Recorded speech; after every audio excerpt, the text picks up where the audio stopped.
오늘 여러분들과 함께 하나님의 총애를 받는 삶, 이런 제목으로 은혜를 나누려고 합니다. 우리 한번 따라 하십시다. 하나님의 총애를 받는 삶. 우리 한 번만 더 할까요? 하나님의 총애를 받는 삶.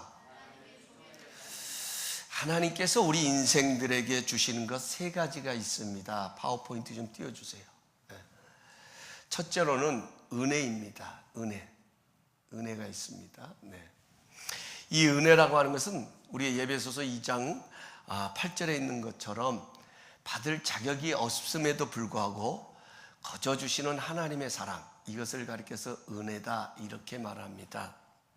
여러분, 구원은 은혜로 주시는 하나님의 선물입니다. 우리가 무엇을 했기 때문에, 우리가 어떤 모습 때문에 하나님이 우리에게 구원을 주시는 것이 아니라 거저 주시는, 값없이 주시는 하나님의 선물, 이것이 바로 구원의 은혜입니다.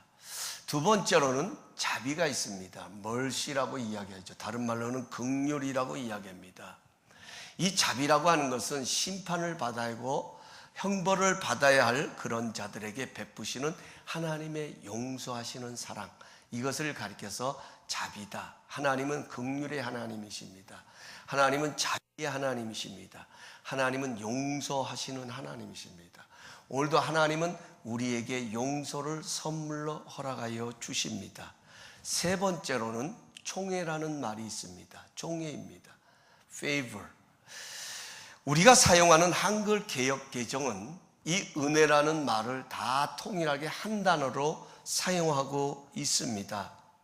그러나 영어 NIV 성경에 가서 보면 이 favor, 호의라고 하는 이런 단어를 사용해서 은혜와 총애를 분명하게 구분지어서 사용하고 있습니다. 오늘 우리가 함께 봉독했던 이 본문에 나오는 은혜도 바로 grace라는 말을 사용하지 않냐고 favor라는 단어를 사용해서 호의라고 하는 표현을 사용하고 있습니다. 여러분, 이 총애라는 말을 다른 말로 말하면 은총이다, 이렇게 말할 수도 있습니다.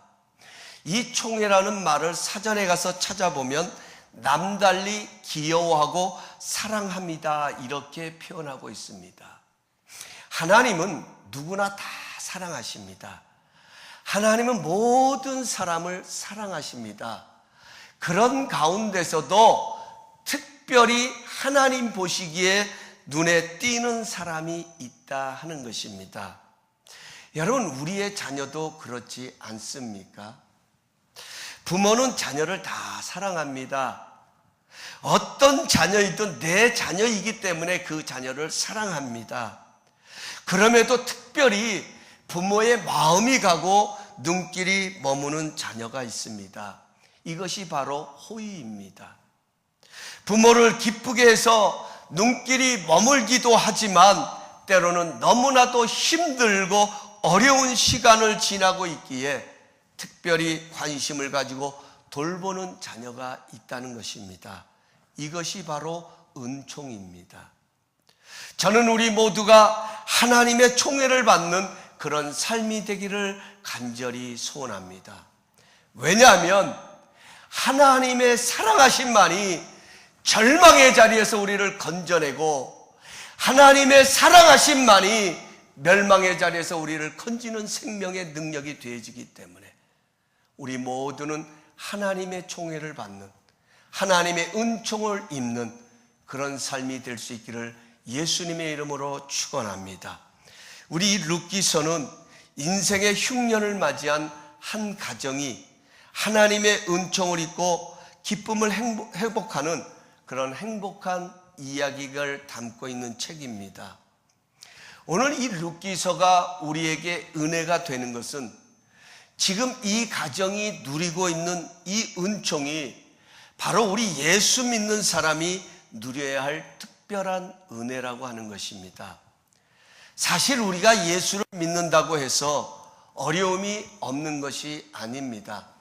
오히려 예수님께서는 너희가 세상에서 환난을 당하나 담대하라고 말씀하셨습니다. 우리가 예수를 믿지만 어려운 상황을 만날 수 있습니다. 우리가 예수를 믿는 믿음의 길을 걸어가지만 때로는 그 길도 환난을 당할 때가 있습니다. 그럼에도 우리가 세상과 다른 것은 우리에게는 승리자가 계시다는 것입니다. 예수님은 어둠과 사망의 권세를 이기신 승리자이십니다.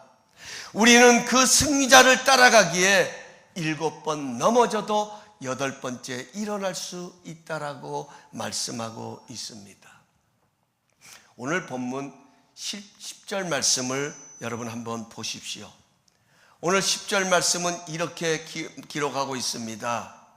룻이 엎드려 얼굴을 땅에 대고 절하며 그에게 이르되 나는 이방 여인이거늘 당신이 어찌하여 내게 은혜를 베푸시며 나를 돌보시나이까 하니. 여기 가서 보면 룻이 자신의 얼굴을 땅에 대고 보아스에게 아주 중요한 질문을 던집니다. 얼굴을 땅에 대고 엎드렸다는 것은 겸손을 뜻하는 것입니다. 룻은 보아스 앞에 나와 겸손한 마음으로 보아스를 경외하는 마음으로 그에게 질문을 던집니다. 나는 이방 여인이거늘 어찌하여 내게 은혜를 베푸십니까? 나는 이방 사람입니다. 나는 저 모압 땅이라고 하는 이방 나라에서 유다 베들레헴으로 시집을 온 그런 여인입니다. 그런데 어찌 나에게 은혜를 베푸십니까? 라고 질문을 던지고 있습니다. 여러분, 우리도 이민의 삶을 살고 있기에 이국 땅에서 살아간다는 것이 얼마나 힘든 것인지 너무나 잘 알고 있습니다. 언어의 장벽은 물론이고 한국 사람으로서 미국 문화에 맞춰서 미국 사람으로 살아간다는 것이 결단코 쉽지 않다는 것을 너무나도 잘 압니다. 그러다 보니까 때로는 실수하기도 합니다. 보이지 않는 인종차별을 느끼기도 합니다. 어떨 때는 마치 남의 집에 얹혀 사는 것처럼 그렇게 불편한 소외감을 느낄 때도 있습니다. 이럴 때 누군가 따뜻한 마음으로 나를 존중하고 나에게 관심을 갖고 호의를 베풀어 주면 여러분 그 모습이 얼마나 감사합니까? 얼마나 고맙습니까? 여러분, 우리가 어디를 가서 물건을 하나를 사도 우리에게 썰 하면서 존경을 표하고 사랑을 표하는 그런 이야기를 들을 때, 그런 표현을 들을 때 얼마나 여러분 참 기쁩니까? 저는 종종 이런 감동을 느낄 때가 있습니다. 아주 쉬운 예로 식당에 가서 식사를 하다 보면 뜻하지 않게 누군가 저를 대신하여 저의 식사비를 지불해 주실 때가 있습니다. 그럴 때면 참 고맙기도 하고 부담이 되기도 합니다. 그래도 좀 싼 음식을 먹었을 때는 좀 부담이 덜합니다. 그런데 비싼 음식을 먹었을 때는 정말 미안합니다. 어떨 때는 몸둘 바를 모를 때가 있습니다. 아주 오래전 이야기예요. 여기 우리 플루톤에 있는 수라라고 하는 그 식당에서 우리 차갑선 목사님 부흥성회로 오셔서 이제 강사 식사 대접을 할 때 있었던 일입니다. 이제 그 목사님과 함께 식사를 나누는데 너무나도 잘 아는 어떤 분이 식사를 하러 그 식당에 들어오셨다가 저를 보고서는 우리의 식사비를 다 계산을 해 주셨습니다. 그런데요, 얼마나 고맙습니까? 내가 내야 할, 우리가 부담해야 할 그 경비를 그분이 대신 우리를 사랑하기 때문에 부담해 주신 그 마음이 너무나도 고마운 것은 사실입니다. 그런데 그날 시켰던 음식이 너무나도 비싼 음식이었어요. 강사님 대접한다고, 그래도 최고의 음식으로 대접한다고 좋은 음식을 대접해 놨으니 그것을 지불했을 때 얼마나 마음이 미안하고 죄송한지 참 몸둘 바를 몰랐습니다. 여러분, 저는 이런 일들, 어디 그것이 꼭 식당에서만 그렇겠습니까? 어떨 때는 일상생활에서 목사라고 하는 이 모습 때문에, 때로는 하나님의 일을 감당한다고 하는 이 사실 때문에 많은 성도님들로부터 이 모양 저 모양으로 삶의 현장에서 사랑을 받고 또 존경을 받을 때가 있습니다. 그럴 때마다 제 마음속에 자리를 잡는 것이 바로 그런 생각이에요. 내가 무엇이길래, 내가 뭐 잘난 것이 있길래, 내가 도대체 어떤 존재이길래 이런 사랑을 받을 수 있는 것일까? 내가 주님 안에서 만난 그 만남이 아니라고 하면 어떻게 그분이 나에게 그런 사랑을 베풀 수 있을까? 주님의 은혜가 고맙고 주님의 은혜가 감사함을 느낄 때가 있습니다. 여기 루시라고 하는 여인이 나는 이방 여인입니다 라고 말한 것은, 나는 이방 여인인데 라고 말한 것은 나는 당신의 사랑을 받을 자격이 없습니다, 나는 당신의 은혜 밖에 있는 사람이라는 그런 표현과도 같은 것입니다. 그런데 이런 호의를 베풀어 주시니까, 이렇게 나에게 관심을 가져주시니까, 이렇게 나에게 은혜를 베풀어 주시니까 얼마나 감사하고 감동한지 그것을 이 룻은 보아스에게 표현하고 있는 것입니다. 나는 이방 여인이거늘 당신이 어찌하여 나에게 은혜를 베푸십니까? 원망의 소리가 아니라 감동의 소리입니다. 감사의 소리입니다. 감격의 질문인 것입니다. 여러분, 이 룻의 표현은 바로 하나님을 향한 우리의 표현이기도 합니다. 오늘 우리가 하나님의 은혜 안에 있는 것은 자격이 있어서가 아닙니다. 아니요, 우리는 우리의 행하는 행실을 놓고 보면 그 은혜를 받을 만한 자격이 없습니다. 그럼에도 불구하고 하나님께서는 여전히 나를 사랑하시고 나에게 은혜를 베풀어 주시고 나에게 자비를 베풀어 주신다는 이 사실이 얼마나 감사하고 얼마나 기쁘고, 무엇보다도 이것이 기적 중의 기적이라고 하는 것입니다. 그런데 더 은혜가 되어지는 것은 그 다음 11절의 말씀입니다. 우리 11절 말씀을 한 목소리로 봉독하겠습니다. 보아스가 그에게 대답하여 이르되 내 남편이 죽은 후로 내가 시어머니에게 행한 모든 것과 내 부모와 고국을 떠나 전에 알지 못하던 백성에게로 온 일이 내게 분명히 알려졌느니라. 아멘. 여러분, 여기서 우리가 분명히 짚고 넘어가야 할 것이 있습니다. 룻이라고 하는 이 여인은 지금 자기에게 은혜를 베풀고 있는 보아스에 대해서 아는 것이 없었습니다. 이거 주목하셔야 합니다. 이 보아스에 대해서 아는 것이 있었다고 하면 오늘 2장 1절에 가서 보면 지금 룻에게 은혜를 베풀고 있는 이 보아스는 룻의 시아버지인 엘리멜렉의 친척이었었다 이렇게 소개하고 있습니다. 아마 룻이 이 보아스라는 사람에 대해서 아는 것이 있다면, 이분은 내가 살아생전에 뵙지는 못했지만 나의 시아버지 되시는 그분의 먼 친척이 되시는 분이다, 이것이 보아스에 대해서 알고 있는 전부였습니다. 그런데 보아스는 룻을 처음 만났지만 이 룻이라고 하는 여인이 어떤 여인인지 그에 대해 모든 것을 알고 있었다 하는 것입니다. 왜 나에게 은혜를 베푸십니까? 라고 던지는 질문 앞에 보아스가 들려주었던 그 대답 속에는 그냥 그에게 은총을 베푸는 것이 아니라 그냥 한순간에 감동이 일어나서 그가 어여쁘게 보여서 그에게 은혜를 베푼 것이 아니라 이미 룻이라고 하는 이 여인이 어떤 여인이었던지 보아스는 다 알고 있었다 하는 것입니다.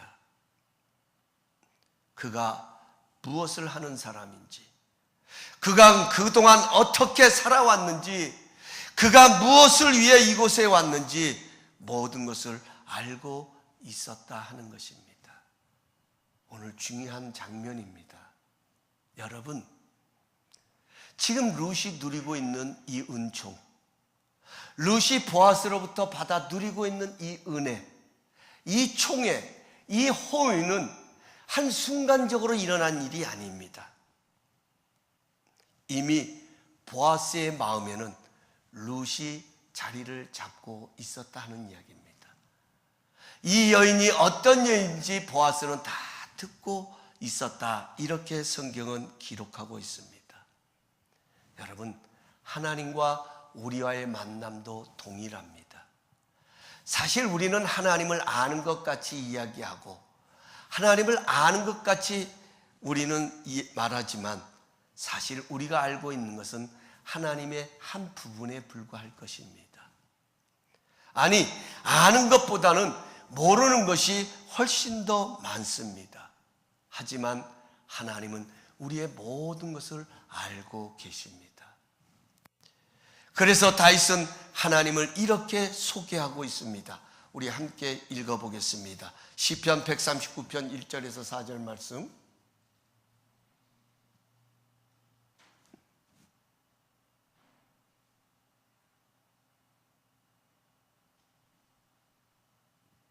없나요?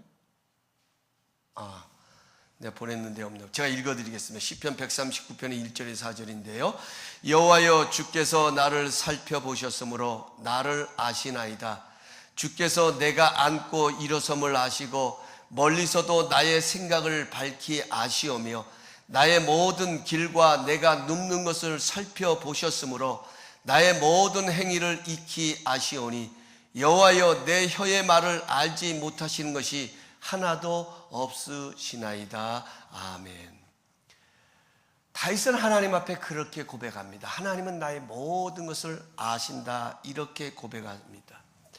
하나님이 나에 대해서 알지 못하는 것이 하나도 없다라고 말씀하고 있습니다. 사랑하는 성도 여러분, 하나님은 우리의 모든 것을 알고 찾아오십니다. 내가 은혜 입을 만한 자격이 없음을 아시면서도 나를 찾아오십니다. 우리를 만나시기 위하여서, 우리에게 은총을 베푸시길 원하셔서, 우리에게 특별한 은혜를 주시길 원하셔서 하나님은 우리의 모든 것을 알고 찾아오십니다. 룻은 비록 이방 여인이지만 그 시어머니 나오미를 따라 유다 베들레헴으로 돌아올 때는 어머니의 하나님이 나의 하나님이 되어진다라고 그렇게 고백을 했습니다. 여러분, 이 고백은, 이 말을 하는 순간부터 나는 내가 모압 땅에서 섬겼던 이방신을 내어버리고 이제 하나님을 내 인생의 주인으로 모시겠다는 그러한 믿음의 고백이기도 한 것입니다.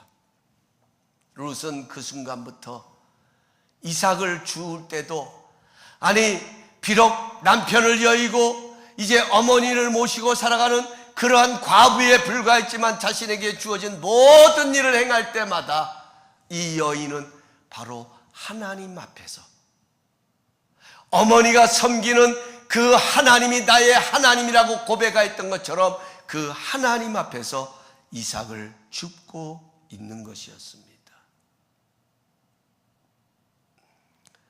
여러분, 하나님은 이것을 다 알고 계셨다 하는 거예요. 외롭고 고독하고 정말 누구도 알아주지 않는 이방 땅에서 살아가는 삶이었지만 그럼에도 불구하고 하나님 앞에서 살아보려고 몸부림치는 이 룻의 최선을, 룻의 열심을 하나님은 알고 계셨다는 거예요.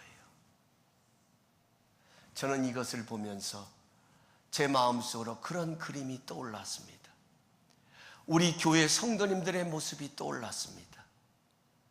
여러분, 우리가 완벽해서가 아닙니다. 우리가 실수를 하지 않기 때문이 아닙니다. 날마다 우리의 믿음이 견고하고 든든하기 때문이 아닙니다. 아니요, 때로는 우리가 넘어짐도 있고 흔들림도 있고 연약함도 있고 나약함도 있고 부족함도 있지만 그럼에도 불구하고 믿음 안에서 승리하려고 그 주님의 손 붙잡고 다시 일어서기를 원하셔서 몸부림치고 하나님 떠나지 않기를 원해서 그 하나님 앞에 더 그럴수록 살아가기를 몸부림치는 그런 우리 성도님들의 모습을 아시고 지금도 기억하시고 우리를 찾아와 만나시기를 원하시는 그 하나님의 사랑하심이 마음속으로 그려지게 되어집니다. 건강한 자에게는 의원이 쓸데가 없고 병든 자에게 필요하다는 말씀처럼 완벽하지 않기에 도우심이 필요함을 아시고 찾아오시는 하나님의 사랑하심. 그래서 은혜이고 그래서 은총입니다. 우리의 모든 것을 보시고 알고 계신다는 것은 그만큼 우리를 사랑하신다는 뜻입니다. 우리에게 시선을 돌리고 계시지 않는다는 뜻인 것입니다. 저는 분명히 믿습니다. 다윗의 고백처럼 우리의 모든 것을 아시고 보시고 계시는 하나님의 사랑하심 때문에 우리의 수고는, 우리의 최선의 노력은 특별한 은총을 입는 도구가 될 것임을 저는 확신합니다.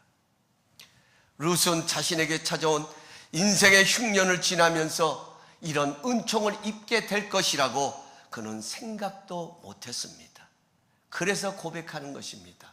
나는 이방 여인이거늘 당신이 어찌하여 내게 은혜를 베푸십니까? 오직 하나님 앞에서 주어진 현실에 최선을 다해 감당했을 뿐입니다. 그런데 이것이 때가 이름에 하나님의 총애를 입는 그런 길목이 되어졌다 하는 것입니다. 이것이 바로 오늘 우리가 함께 나누는 말씀의 내용인 것입니다. 사도 바울은 말합니다. 고린도전서 15장 58절에 이렇게 말합니다. 그러므로 내 사랑하는 형제들아, 견실하며 흔들리지 말고 항상 주의 일에 더욱 힘쓰는 자들이 되라. 이는 너희 수고가 주 안에서 헛되지 않은 줄 알미라.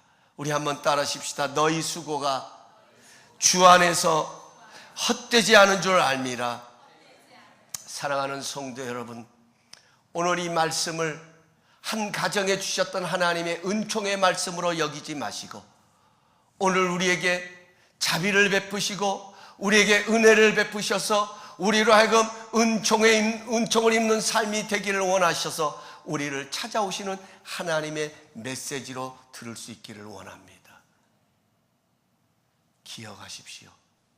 오늘 여러분의 수고를 존중히 여기시기 바랍니다. 외롭습니까? 고독합니까? 힘듭니다. 정말로 인생의 흉년을 지나는 그런 상황 속에 맞이하는 이 노력, 이 피땀, 여러분 어떨 때는 그 상황을 보면 이것이 과연 의미가 있을까? 이것이 얼마나 가치가 있을까? 이것이 도대체 내 삶에 어떠한 기적을 가져다 줄까? 의심이 자리 잡을 때도 있을 것입니다. 내가 이렇게 한다고 해서 뭐가 달라질까? 내가 이렇게 한다고 해서 과연 우리 교회가 어떤 모습이 되어질 것인가? 아니 우리 가정에 정말 하나님의 놀라운 축복이 일어날 것인가 하는 의심이 자리 잡을 수도 있을 것입니다. 아니요, 어떤 면에서는 그저 내게 주어진 것이기 때문에, 아니 내가 이것을 하지 않으면 살아갈 수 없기 때문에 내가 그래도 이것을 해야 되겠다는 그런 의무감에 젖어서 최선을 다하는 수고일 수도 있을 것입니다. 그러나 분명한 것은 하나님은 알고 계십니다. 하나님은 보고 계십니다. 하나님은 그것을 통하여 그 삶 속에 생각지 못하였던 은총을 베푸신다는 사실을 기억하시기 바랍니다. 오늘 여러분의 수고를 존중히 여기십시오. 오늘 여러분의 이마에 흐르는 그 땀방울이 내 눈에 보기에는 어떠하다 할지라도 내 상황 속에 비춰질 때는 그것이 아무리 보잘것없는 것 같이 보여진다 할지라도 하나님은 아십니다. 하나님은 보고 계십니다. 그러므로 그 땀방울을 그 하나님의 시각 안에서 존중하게 여기시기 바랍니다.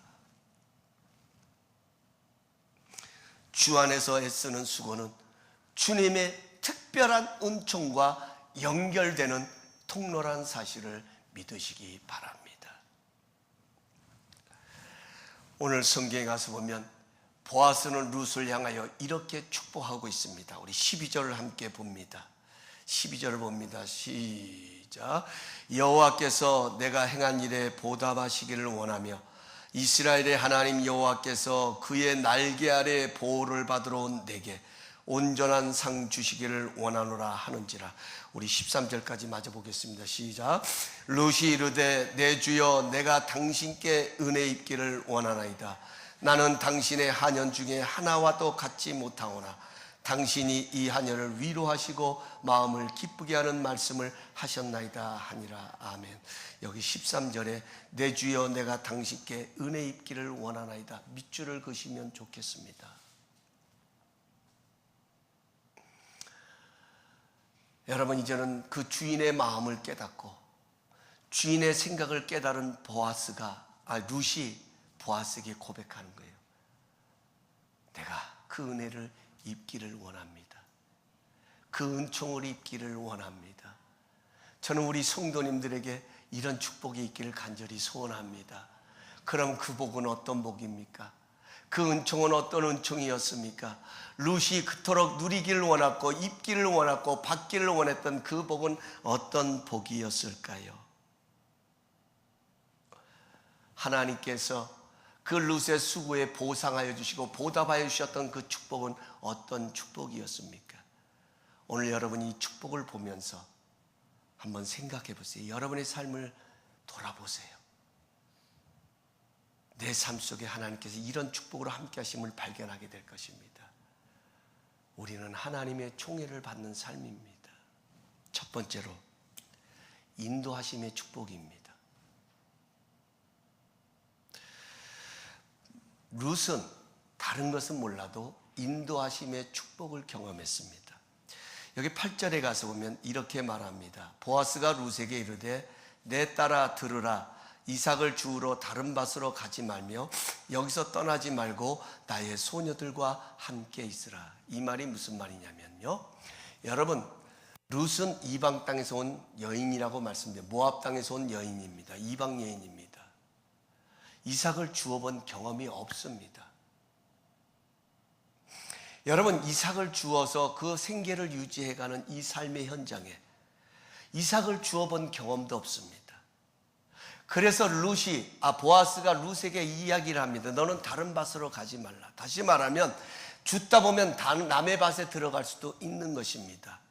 누군가 룻의 곁에서 그의 모든 일거일동을 도와주고 협력하고 인도함을 받는 손길이 필요했다는 것입니다.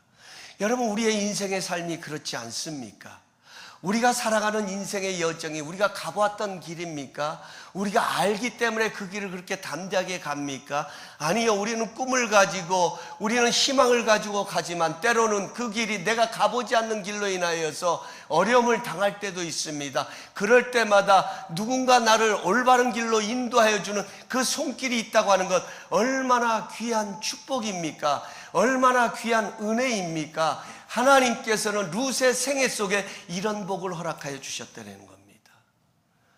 저는 우리 다감사교회 모든 성도님들, 여러분 어렵고 힘든 상황 속에서도 땀 흘리고 애써서 씨앗을 뿌리고 하나님 앞에 살아가기를 힘쓰는 여러분의 삶을 통하여 이러한 인도하심의 축복이 함께하기를 주님의 이름으로 축원합니다. 잠언 3장 5절 6절은 말합니다. 너는 마음을 다하여 여호와를 의뢰하고 내 명철을 의지하지 말라. 범사에 그를 인정하라. 그리하면 내 길을 지도하시리라. 여기 지도한다는 말은 가르쳐 주신다라는 거예요. 인도하신다라는 거예요. 하나님이 인도하시는 그 길, 바로 그 길이 생명의 길입니다. 두 번째로 보호하심의 축복입니다. 9절에 가서 보면 그들이 베는 밭을 보고 그들을 따르라. 내가 그 소년들에게 명령하여 너를 건드리지 말라 하였느니라. 목이 마르거든 그릇에 가서 소년들이 길러온 것을 마실지니라 하는지라. 여러분, 룻은요 과부예요. 또 제가 보기에는 젊은 여인이었어요. 그런데 얼마든지 이 여인의 그 모습을 보면 참 여러 가지 상황이 찾아올 수 있음에도 불구하고 보아스가 그를 보호하는 것을 보게 됩니다. 어떤 손길이 그에게 미치지 못하도록, 또 그가 목마르거든 얼마든지 그 주인의 것을 마음껏 누릴 수 있도록 룻을 보호하는 것을 보게 됩니다. 여러분, 하나님은 지금도 우리를 보호하십니다. 우리의 힘으로 살아가는 것 같지만 넘어진 자리에서도 다시 일어날 수 있는 것은 하나님의 보호하심의 은총이 있기 때문입니다.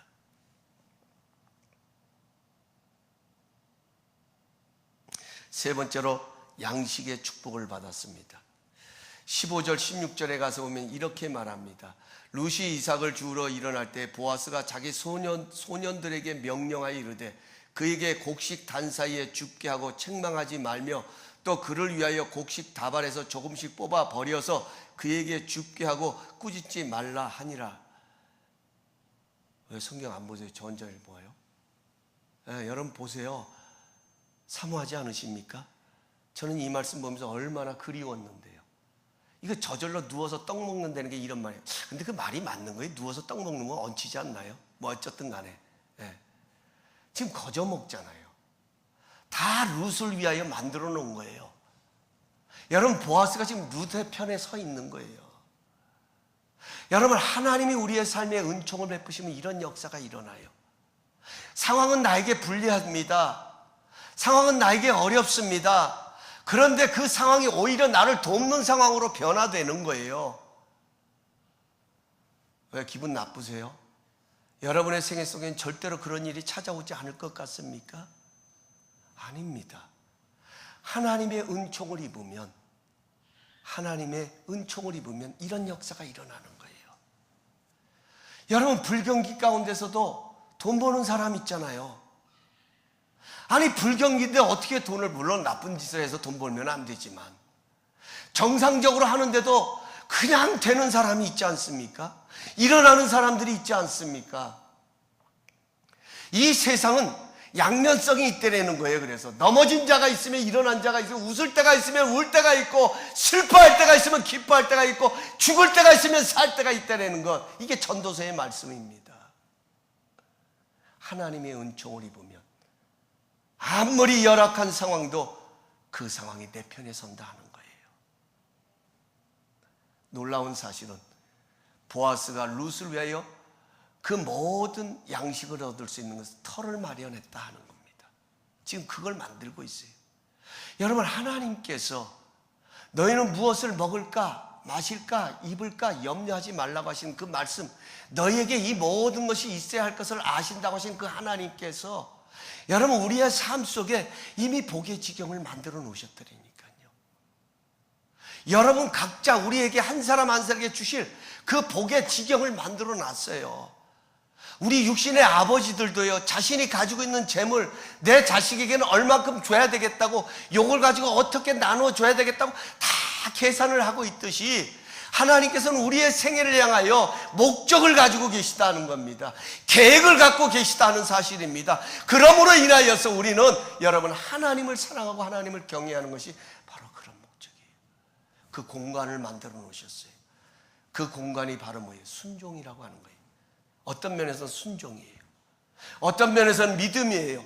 어떤 면에서는 봉사예요. 어떤 면에서는 헌신이에요. 오늘 우리가 믿음의 생활 속에 흘리는 그 땀방울을 통하여 하나님께서는 그런 복의 지경을 만들어 놓으시고 그 자리로 우리를 인도하신다 하는 것입니다.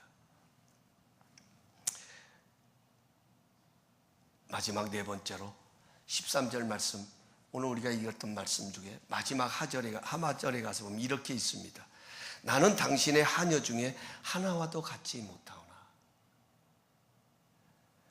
지금 룻이 자신을 봐도 자신의 모습은 이 보아스의 집에 있는 종들의 하녀들의 모습에 비해도 형편없이 모자르다 이거예요. 그런데도 당신이 이 하녀를 위로하시고 마음을 기쁘게 하는 말씀을 하셨나이다. 여러분 이 말씀이 얼마나 귀합니까? 절망이에요. 어느 사람과 비교해봐도 정말 이 세상에 내가 제일 못났어요. 내가 제일 부족한 것 같아요. 다른 사람은 다 잘 되는데 왜 나는 이 모양이야? 왜 나는 이래야 돼? 하는 그런 생각으로 가득하고 있는데 보아스가 위로하는 거예요. 격려하는 거예요. 그 마음을 향하여서 오히려 축복하고 있는 거예요. 격려의 축복입니다.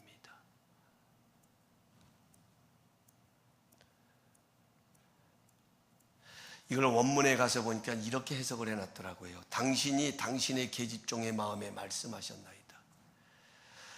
지금 보아스는 룻의 귀에다가 말한 것이 아니에요. 듣기 좋으라고 말한 것이 아니라 그의 마음에다가 말했다 하는 겁니다. 성령님은 오늘도 우리 안에서 이 역사를 이루어 가시잖아요.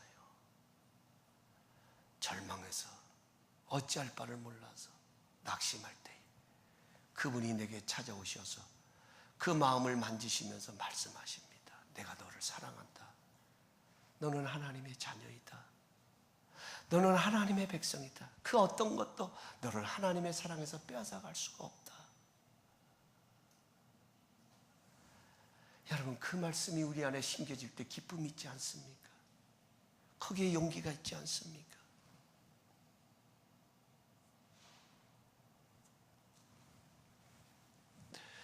보아스는 룻의 귀에다 말한 것이 아니라 그녀의 마음에 말했습니다. 두려워하지 말라, 염려하지 말라.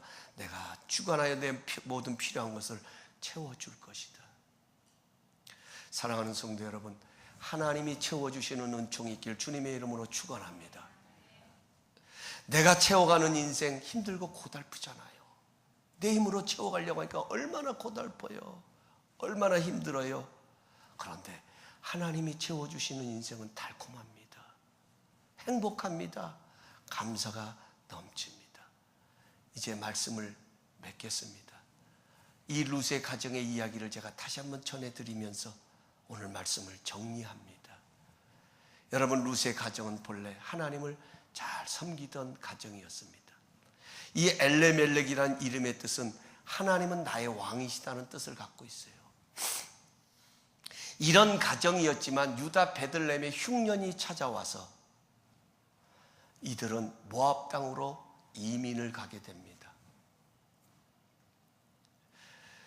잘 먹고 잘 살기 위해서가 아니라 너무 힘들어서 이민을 가는 것입니다. 하나님께 더 매어 달리면서 하나님을 의지해야 하는 것을 알지만 인생의 흉년 앞에서는 그 신앙도 흔들리는 것입니다. 여러분, 이런 거 경험해 보시지 않으셨습니까? 절망입니다.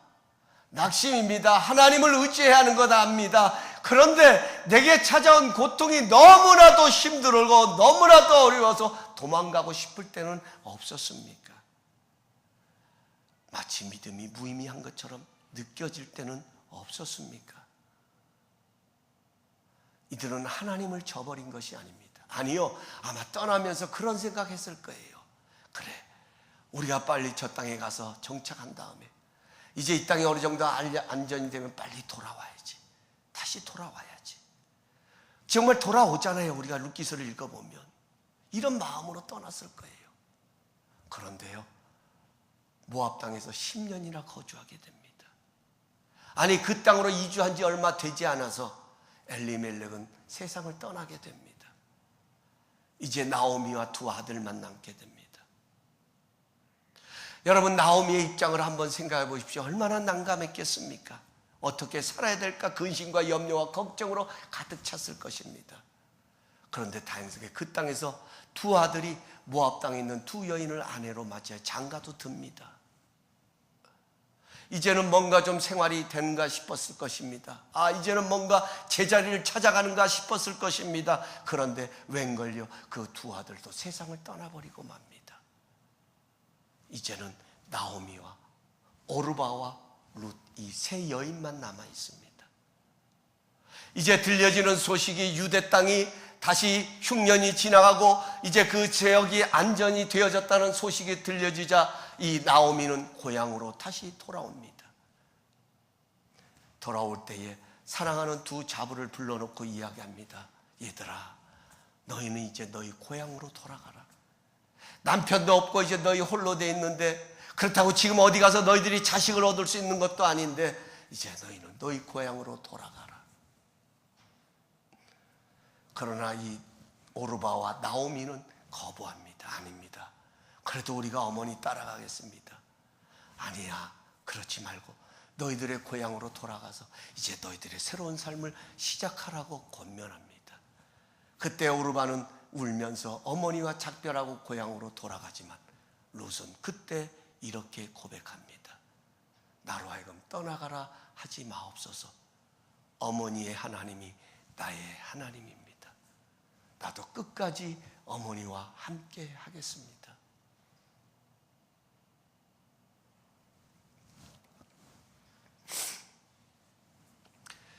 나오미에게는 고향이지만 룻에게는 낯선 땅입니다.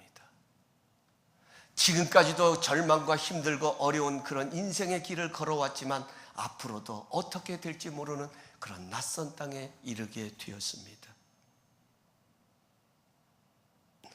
그러나 분명한 한 가지, 그곳은 하나님이 기뻐하신 땅이었습니다. 바로 그 땅에서 룻은 생각지 못한 하나님의 은총을 입게 됩니다. 하나님께서 모든 것을 인도하시고 예비하시고 보호하시고 격려하시며 축복하시는 은총을 입었습니다. 그 은총은 그냥 주어진 것이 아니라 하나님을 믿기로 작정한 이상 하나님 앞에서 최선의 삶을 살아가는 룻의 태도를 통해 하나님의 특별한 은혜가 있습니다.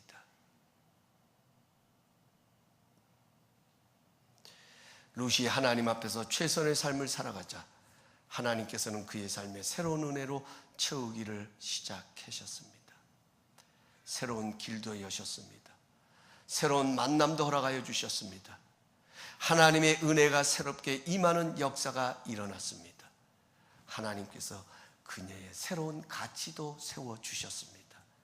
결단코 보잘것없는 인생이 아니라 이 여인의 수고를 통하여 한 가정을 회복하시는, 이 여인의 진정한 가치가 무엇인지를 하나님께서 스스로 세워주셨습니다.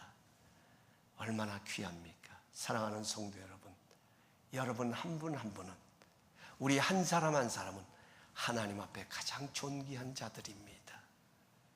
오늘 우리의 수고를 통하여, 우리의 열심을 통하여 하나님께서는 세워 가신다 하는 것입니다. 하나님의 은총을 입으니 가치가 달라졌습니다. 이 가문을 통하여 예수 그리스도가 탄생하는 혈통을 이루게 돼요. 혈통의 가문을 이루게 됩니다. 하나님의 복음의 대열에 끼어드는 역사가 일어나게 됩니다. 여러분, 이제 말씀을 맺으면서 꼭 부탁드립니다. 여러분 스스로를, 아니 우리 각자를 우리 스스로가 먼저 존중하게 여기십시다. 내가 잘나서가 아니라, 내가 똑똑해서가 아니라 하나님께서 나를 그렇게 여기시기 때문에. 아니 오늘도 내가 남모르게 흐르는 그 눈물을 하나님은 아시고 보시고 그것조차도 가치 있게 여기시기에, 그것을 통하여 은총을 베푸실 계획을 갖고 계시기에, 여러분 그 하나님의 은혜 안에서, 그 하나님의 사랑 안에서 우리 자신들을 새롭게 바라보시고 생명줄을 던지십시오.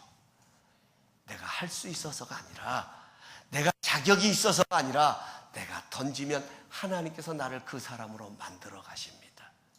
내 얼굴에 미소를 띄우면, 환경이 좋아서 미소를 띄우는 것이 아니라 그 환경이, 그 미소가, 나 그 미소를 바라본 사람들이 저렇게 힘들고 어렵게 살아가는 사람도 밝고 웃으며 살아갈 수 있구나 하는 것을 깨닫게 되는 순간, 그 미소가 바로 나로 하여금 또 다른 미소를 만들어내는 그런 축복의 통로가 되어질 수 있다 하는 것입니다. 여러분, 요즘 제 마음속에 일본의 지진이 일어났잖아요. 지금 기도하고 있어요. 제가 잘 아는 어느 목사님이, 일본에서 선교하셨던 목사님, 제가 식사하면서 물었어요. 목사님 아시는 그 선교 지역에는 피해당한 적이 없습니까? 그랬더니 아니요, 목사님, 아예 교회 자체가 완전히 무너져가지고 주저앉아 버렸답니다. 그때 제 마음속에, 야, 돕고 싶다. 여러분, 그런데 멈칫하는 거예요. 뭐로 도울 수 있겠어요?